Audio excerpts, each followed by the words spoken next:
பர்திமேயு சுவிசேஷ ஊழியங்கள் வழங்கும் நற்செய்தி நேரம். தேவ செய்தி பாஸ்டர் ஆர். அகஸ்டின். இந்த நாளில் உங்களோடு நான் பேசி வருகிறேன். அந்தரங்கம் வெளியரங்கம். எனக்கு அன்பானவர்களே, உங்களுடைய வேதாகமத்தை தயவு செய்து கையில் எடுங்க. எதுக்குன்னா நான் சொல்கிறது சரியாக இருக்கான்னு பார்க்குறக்காவாது. ஏன்னா ஒருவேளை கண்ண மூடி தப்பாக சொல்லக்கூடாது. ஆண்டவருடைய வேதத்தை கரெக்டாக சொல்லணும். அது நிச்சயமாக அதுதான் நமக்கு வாழ வைக்கும். ஏன்னா தாவீது அழுதார். 119 சங்கீதம் 136 வசனத்தில், உங்களுடைய வேதத்தை அறிந்தவர்கள், அந்த பார்த்தவங்க அப்படி நடக்கலையாங்கிறக்கா கண்ணீர் விட்டார். ஆகையினால நான் ஒரு தவறாக சொல்லி ஐயோ தப்பாக சொல்லிட்டாரு நீங்கள் நினச்சி வேதனைப்படக்கூடாது.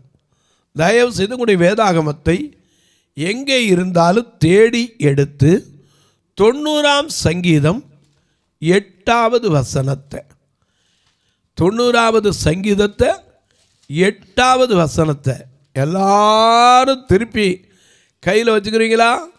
அப்படி எல்லாரும் எடுக்கிற வரைக்கும் நீங்களும் நானும் அல்லேலூயா பாய்ந்து வந்தேன் நின்ற தமே சான்றோர்களு கிடைக்கலமே. பாய்ந்து வந்தேன் நின்ற தமே சான்றோர்களு கிடைக்கலமே. பாவிகள் நேச பாவியல்லை கோவிகளோ பேரல்லை. பாவிகள் நேச பாவியல்லை கோவிகளோ பேரல்லை. உங்கத்தமே உங்கத்தமே சுத்தம் செய்யுமே. உங்கத்தமே என் பாதமே உங்கத்தமே என் பாதமே.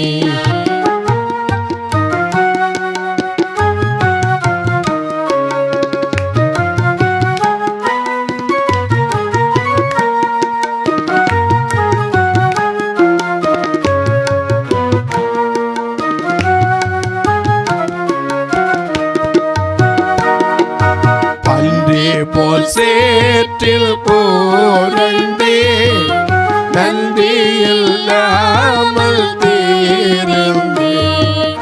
அன்றி போல் சேற்றில் போரண்டே நன்றி இல்லாமல் தீரந்தே. கரத்தாலே அணிதே பரத்தாலா சீர்வதித்தே. கரத்தாலே அணிதே பரத்தாலா சீர்வதித்தே. உங்கத்தமே உங்கத்தமே சுத்தம் செய்யுமே.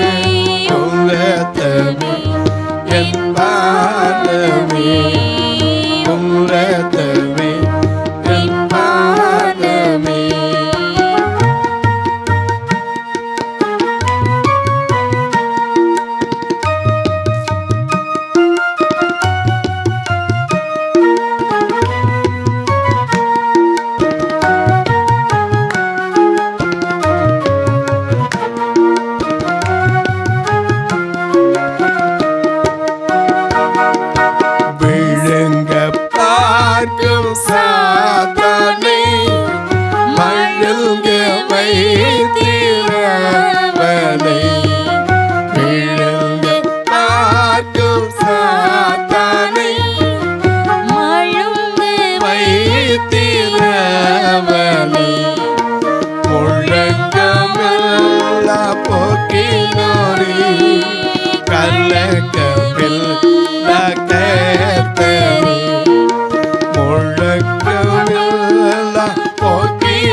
சிலுவையில் சிவந்தின வன்மையுள்ள இரத்தத்தினால் என் பாவத்தை பரிஹரித்தீர்.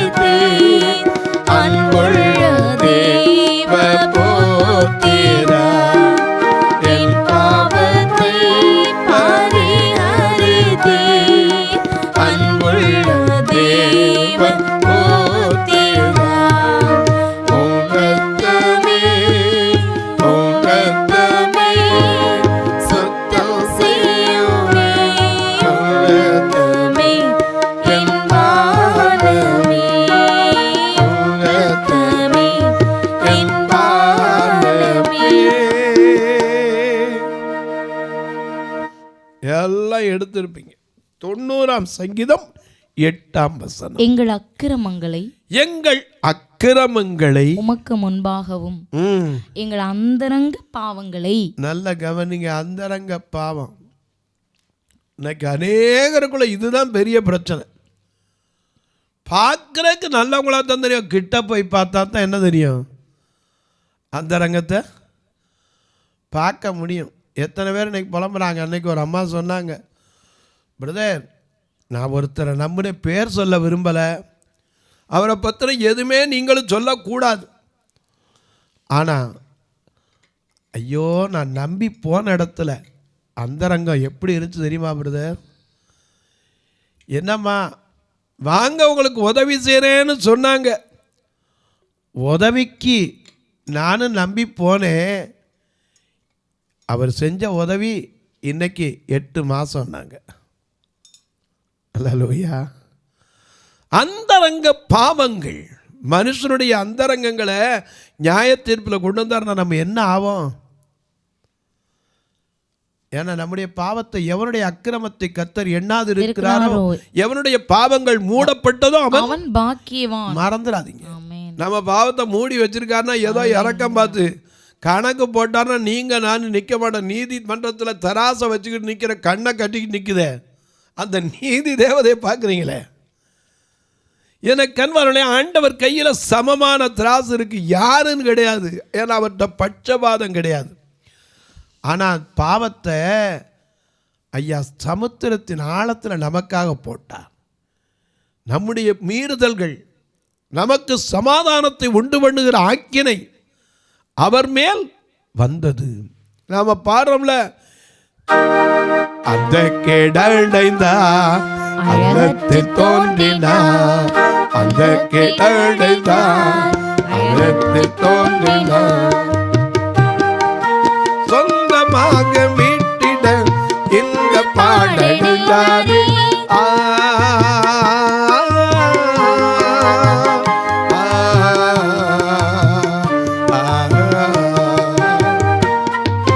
சொந்தமாக மீட்டிட இந்த பாடடைந்தாரே. நோயுற்று உன்னையே நேயமாக அழைக்கிறார், நோயுற்று உன்னையே நேயமாக அழைக்கிறார், அழைக்கிறார், அழைக்கிறார், அழைக்கிறார். இதோ நீயும் வா உந்தன் நேசர் ஆவலாய் அழைக்கிறார். இதோ நீயும் வா உந்தன் நேசர் ஆவலாய் அழைக்கிறார். இதோ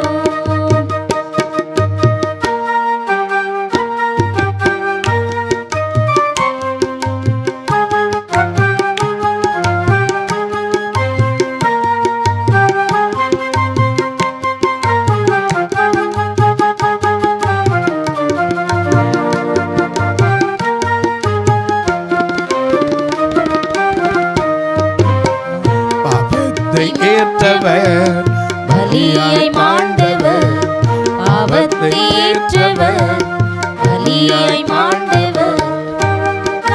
கல்வரி மேட்டினில் கண் கொள்ளாத காட்சியை, கல்வரி மேட்டினில் கண் கொள்ளாத காட்சியை கண்டிடும் கண்டிடும் பாவபாரம் நீங்கிடும், கண்ணிடும் மீண்டிடும் பாவமாறும் நீங்கிடும்.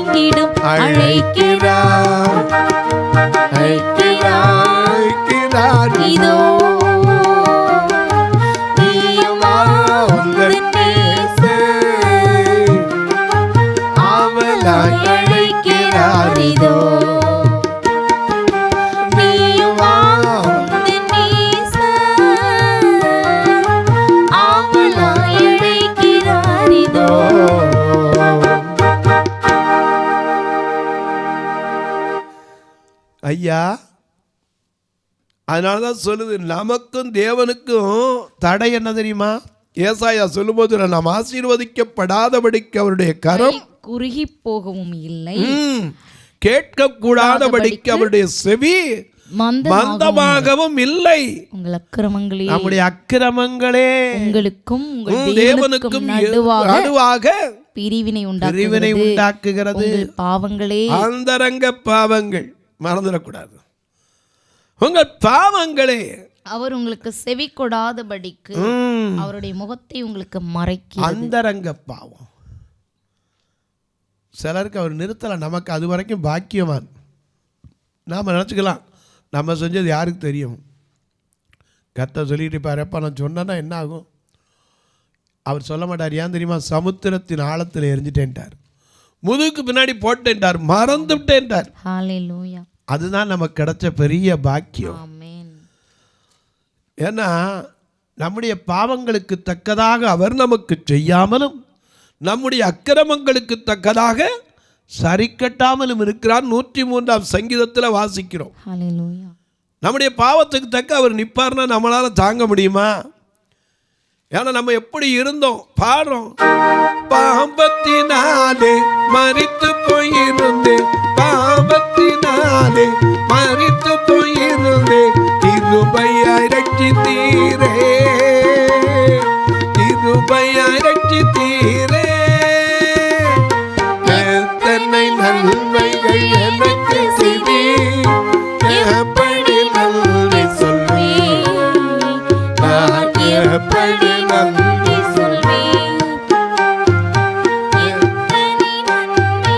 எனக்கு செய்தீர், எப்படி நன்றி சொல்வேன், நான் எப்படி நன்றி சொல்வேன். நன்றி ராஜா, நன்றி ராஜா, நன்றி ராஜா, நன்றி ராஜா, நன்றி ராஜா, நன்றி ராஜா, நன்றி ராஜா, நன்றி ராஜா. எனக்கு அன்பானவர்களே, பாவத்தில் மரிச்சு கிடந்த நம்ம தான் பாவம் கழுவி தூய்மையாக்கும் ஆக்கினார். ஆனால் நம்முடைய அந்தரங்க பாவத்தை மாத்திரம் கணக்கு போட்டால் நம்ம நிற்க முடியுமா? திரும்ப அந்த 90ஆம் சங்கீதம் 8ஆம் வசனத்தை பாருங்க. அருமையான வசனம் இது. மோசேயினுடைய ஜெபம் என்று இந்த சங்கீதம் சொல்லப்படுகிறது. எங்கள் அக்கிரமங்களை, எங்கள் அக்கிரமங்களே உமக்கு முன்பாகவும், எங்கள் அந்தரங்க பாவங்களை, எங்கள் அந்தரங்க பாவங்கள் சமூகத்தின் வெளிச்சத்திலும் நிறுத்தினீர். தாவீதினுடைய பாவத்தை நாத்தான் வந்து சொன்ன போதே அவன் என்னானா? ஆடிப்போனான். தாவீதுடைய பாவத்தை நாத்தான் வந்து ஒரு கதை தான் சொன்னார். 2 சாமுவேல் 12ஆம் அதிகாரத்தில் கர்த்தர் நாத்தான் அனுப்புகிறார். நாத்தான் அனுப்புகிறோட நாத்தான் வந்து ஒரு கதை சொல்றார். வாசிங்க பார்ப்போம். 2 சாமுவேல் 12ஆம் அதிகாரம் முதல் வசனத்திலிருந்தே கர்த்தர் நாத்தானை தாவீதினிடத்தில் அனுப்பினார். எதுக்கு அனுப்பினாரு? சிலரை தீர்க்க தரிசனம் சொல்றதுக்கு அனுப்புறார். எசேக்கியாவுக்கு ஏசாயாவை அனுப்புனார். எதுக்கு? குணமாக்குறதுக்கு மட்டுமில்ல, ஆண்டவருடைய அறிவிப்பு அப்படியே போய் சொல்றதுக்கு. நீ பிழைக்க மாட்ட, மறிச்சு போவ, உன் காரியத்தெல்லாம் என்ன செய்ய ஒழுங்குபடுத்துங்கிறதுக்கு அனுப்புனார்.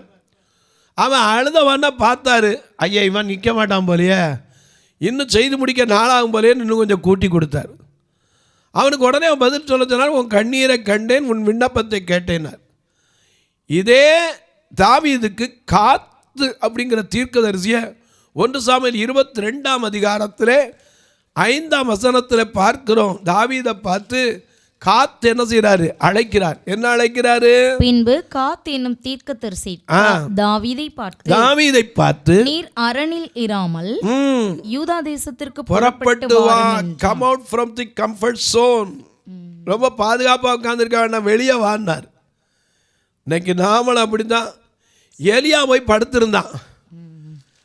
எங்க போய் படுத்திருந்தான்? சூரச்செடிக்கு அடியில் போய் படுத்து, போதும் ஆண்டவரே, 1 ராஜாக்கள் 19ஆம் அதிகாரத்திலே அவன் படுத்துக்கொண்டு சொன்னான், போதும் ஆண்டவரே, என் ஜீவனையும் கசப்பாக்கிட்டேன், என் பிதாக்களை பார்க்கிறோம் நான் என்னவன் அல்ல, நல்லவன் அல்ல, என் ஜீவனை எடுத்துக்கொள்ளுனா. அப்பதான் அவனை தட்டி எழுப்பி சொன்னாரு, நீ போக வேண்டிய தூரம் வெகு தூரம்.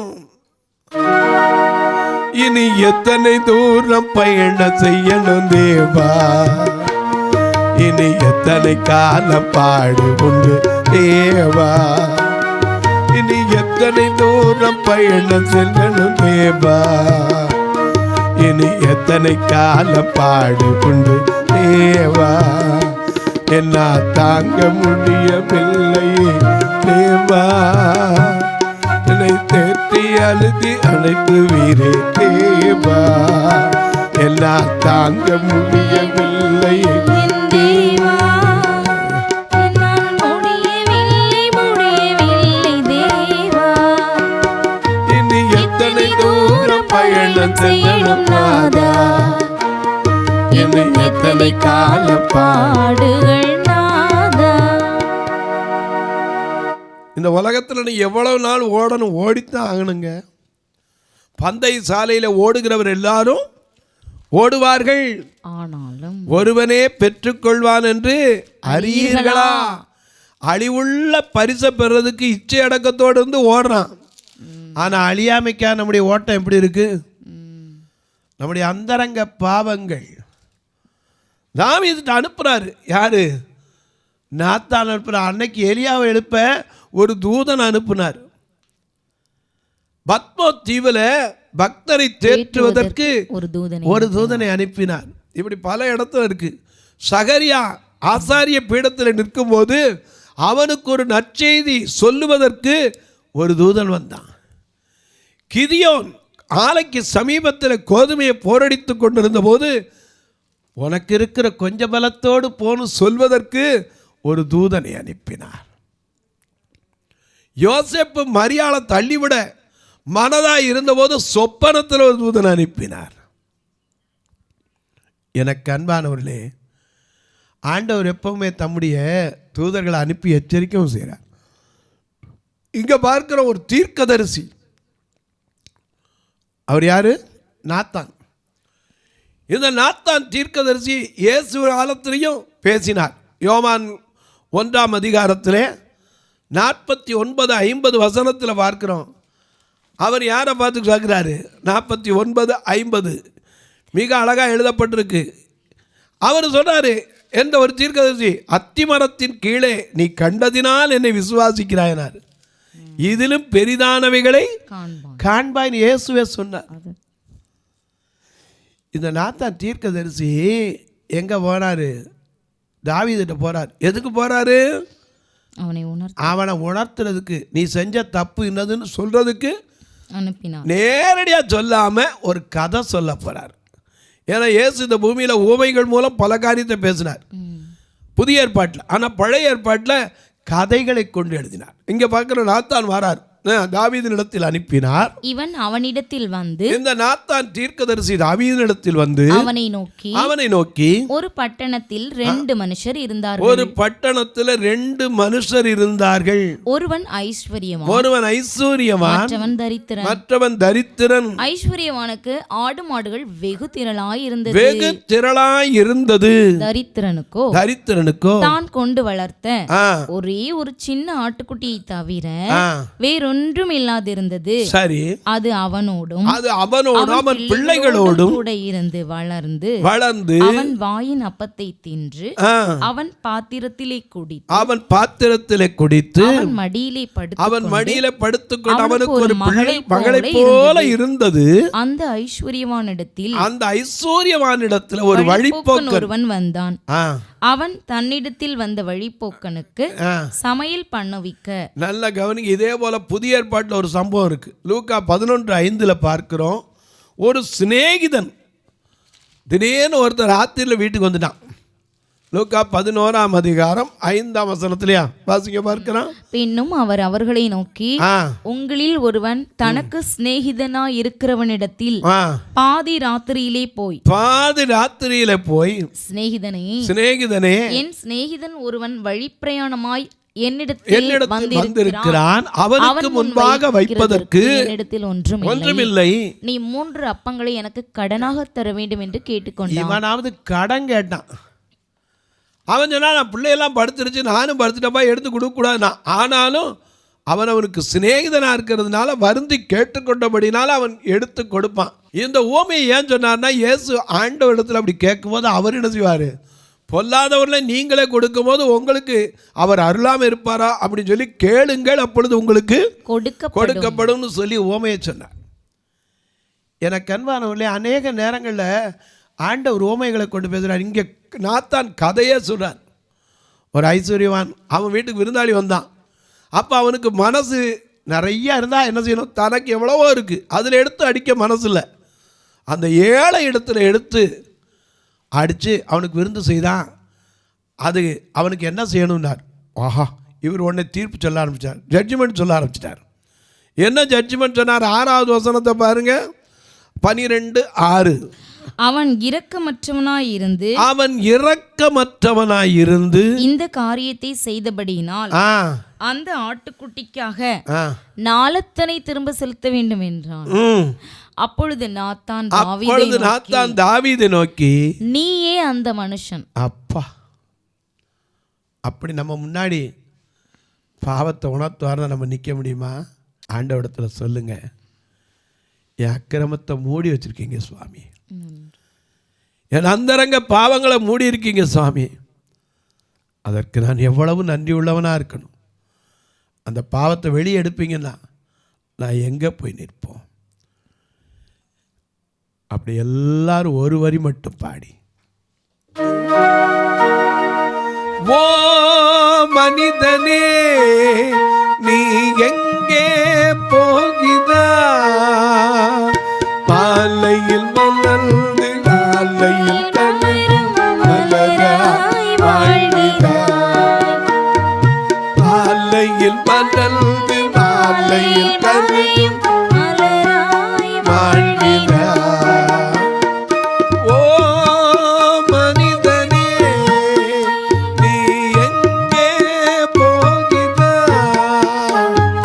பாலையில் மலர்ந்து நாளையில் கனியும் மலராய் வாழ்கிறாய். ஓ மனிதனே.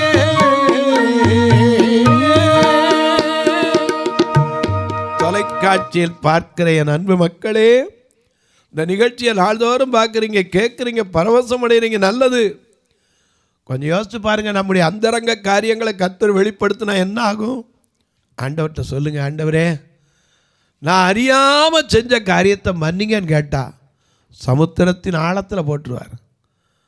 நம்ம பாவத்தை அக்கிரமத்தை எண்ணவே மாட்டார். இன்றைக்கு சொல்லுவேன், நம்ம அநேக நேரம் அந்தரங்கங்கள் வெளியே வராது வரைக்கும் பரவாயில்ல, வெளியே வந்தால் நம்ம நிலைமை என்ன? ஆண்டவரிடத்தில் நன்றி சொல்லுவோம். நான் உங்களுக்காக எப்போதும் போல் ஜெபிக்க போகிறேன். அதுக்கு முன்னாடி இந்த நிகழ்ச்சியை பார்க்குற நீங்கள் ஒரு வார்த்தை எனக்காக ஜெபிக்கணும். இந்த நிகழ்ச்சி தொடர்ந்து வருவதற்கு தேவைகள் சந்திக்கப்பட ஜெபிக்கணும். எங்களுக்கு 2 ஆலயம் உண்டு, மதுரையிலையும் திருநெல்வேலியும் இருக்குது. எப்போமாவது டைம் கிடச்சா வந்து பாருங்கள். ஒரு நாள் உணவு கொடுக்க உதவலாம், உடை கொடுக்க உதவலாம். ஏன் இந்த பார்வையற்ற மக்கள் இன்னைக்கு காலோடு ஒருத்தர் வந்து கேட்டார், ஐயா ஒரு சட்டை கூட இல்லை ஐயா, எல்லா சட்டையும் கிழிஞ்சு போயிருக்கும், 2 சட்டை இருந்தால் கொடுங்கன்னார். எனக்கு அப்படியே மனசில் பாரம். இப்படிப்பட்ட காரியங்கள் எத்தனையோ இருக்கிறது. என்னிடத்தில் நீங்கள் கேட்டால் உங்களுக்கு தாராளமாக சொல்லுவேன். நீங்களும் வரலாம், வந்து பார்க்கலாம். ஒரு நாள் உணவு கொடுக்க உதவலாம், உடை கொடுக்க உதவலாம். ஒரு பார்வையற்றவர் மரித்தா ஒரு ஃபியூனரல் காரியத்துக்கு உதவலாம். திருநெல்வேலி ஆலயத்தில் எவ்வளவோ பாடுபட்டு பல வெஸ்டர்ன் கழிப்பறைகள்லாம் 1-2 வச்சுட்டோம். மதுரையில் கண்டிப்பாக வைக்கணும். ஏன்னா அங்கேயும் வயது முதிர்ந்தவர்கள் உண்டு. நீங்களும் அதற்காக ஜெபியுங்கள். ஏன்னா ஒவ்வொரு காரியமாக தான் செஞ்சுட்டு வரோம். மதுரையில் இருக்கிற எங்கே இருந்த இடத்துல ஓடு கூட இன்னும் உடஞ்சதை மாற்ற முடியாமல் தானே ஓடிக்கிட்டு இருக்கட்டும். நீங்கள் ஜெபனுக்கு கர்த்தர் ஏற்ற வேளையில் தருவார். அது மட்டும் இல்லை, திருநெல்வேலி மாவட்டத்தில் 15 கிலோமீட்டர் சபைக்கும் பஸ் ஸ்டாண்டுக்கும் இவங்களை கூட்டிகிட்டு வர்றதுக்கு மட்டுமே வாரம் 4000 ரூபா. 4 வாரத்துக்கு என்னாச்சுன்னு பார்த்துக்கு, சில மாதம் 5 வாரம் வந்துடுது. இவங்களை கூப்பிட்டு வந்து நல்லா சாப்பாடு கொடுத்து ஒரு நாள் சும்மா அனுப்புறதே கிடையாது. நீங்களும் வரலாம், தாராளமாக வாங்க, ஃபோன் பண்ணிட்டு வாங்க, நான் உங்களை கூப்பிட்டு வந்து காட்டி திருப்பி அனுப்பிவிடுறேன். கர்த்தர் ஏவினா தாங்கலாம். எப்படி இதில் 2 நம்பர் வந்துக்கிட்டே இருக்குது. இது வழியாக ஜிபே உண்டு, ஃபோன்பே உண்டு. ஒருவேளை ஐயா நான் கணக்கு வைக்கிறதுக்கு வழி உண்டா எங்கிட்ட கேளுங்க, சொல்கிறோம். உங்கள் ஜெபக்காரி எது இருந்தாலும் காலை 10லேருந்து 5 மணிக்குள்ளே தாராளமாக சொல்லலாம். இப்போ உங்களுக்காக ஜெபிக்கட்டுமா? நல்ல பிதாவே, நன்றியோடு துதிக்கிறோம் சுவாமி.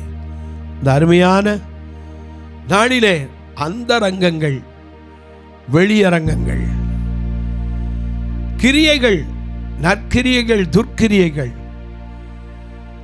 நன்மைகள், தீமைகள் எவையாயிருந்தாலும் தேவன் நியாயத்தில் கொண்டு வருவார் என்பதை நாங்கள் நினைத்து ஒவ்வொருவரும் தெய்வ பயத்தோடு வாழ்வோமானால் நிச்சயமா எங்கள் பாவங்களை மன்னிக்கிறவர், ஒவ்வொருவருடைய அக்கிரமங்களை மன்னியும், உடைய மீறுதல்களை மன்னியும்.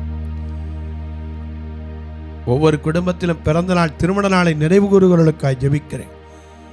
தங்களுக்கு அன்பான இழந்து தவிக்கிற ஆறுதலற்ற மக்களுக்கு சமாதானத்தை கொடு. மருத்துவமனையிலே வியாதி படுக்கையில் இருப்போருக்காய் ஜெபிக்கிறேன். பிரசவ காலத்தில் இருக்கிற என் அன்பு சகோதரிகளுக்காய் ஜெபிக்கிறேன். அது மட்டுமல்ல, பல ஆண்டுகளாய் குழந்தை இல்லாத மக்களுக்காய் ஜெபிக்கிறேன். தீய பழக்கங்களுக்கு அடிமையான தன் பிள்ளைக்காக, புருஷனுக்காக கண்ணீர் வடிக்கிற மக்களுக்காய் ஜெபிக்கிறேன். ஒவ்வொருடைய கண்ணீர்கள் மாறட்டும், கவலைகள் மாறட்டும், செய்வனை கட்டுகள் மாறட்டும். பிசாசின் பிடியில் யார் யார் கட்டப்பட்டு இருக்கிறார்கள் அவர்களுக்கெல்லாம் விடுதலை கிடைக்கட்டும். வானத்திற்கும் பூமிக்கும் சகல அதிகாரம் கொண்ட இயேசு கிறிஸ்துவின் ஈடு இணையற்ற வல்லமையுள்ள நாமத்தில் ஜெபிக்கிறேன் நல்ல பிதாவே, ஆமென். சபை ஆராதனை ஞாயிறு காலை 10 மணி முதல் 12 மணி வரை. இடம் பர்திமேயு சுவிசேஷ ஆலயம், அன்னை சத்யா நகர், இளமனூர் அஞ்சல், சக்கிமங்கலம் வழி, மதுரை மாவட்டம். பின்கோட் 625201 மற்றும் பர்திமேயு சுவிசேஷ ஜெப வீடு, பிளாட் நம்பர் 107, ஏதேன் கார்டன், முத்தூர், திருநெல்வேலி. பின்கோட் 627011. சிறப்பு உபவாச கூட்டம் ஒவ்வொரு மாதமும் 2வது சனிக்கிழமை காலை 10 மணி முதல் 1 மணி வரை நாகர்கோவில் YMCA ஹாலில் வைத்து நடைபெறுகிறது. மற்றும் ஒவ்வொரு மாதமும் 4வது சனிக்கிழமை காலை 10 மணி முதல் 1 மணி வரை திருநெல்வேலி புதிய பேருந்து நிலையம் அருகில் உள்ள கிரேஸ் ஹாலில் வைத்து நடைபெறுகிறது. எங்கள் எல்லா ஆராதனைகளிலும் கலந்து கொண்டு தேவனை மகிமைப்படுத்த அன்பாய் அழைக்கிறோம். உங்கள் உதாரத்துவமான காணிக்கைகளினால் இவ்வூழியத்தை தாங்க விரும்பினால் R Augustine, account number 5021364331, IFSC code IDIB 000B066, Indian bank, BP Kulam, Madurai. GPay number 9842181917, BGM ministries மற்றும் 9442559772, பிளைண்ட் மினிஸ்ட்ரீஸ் அகஸ்டின்.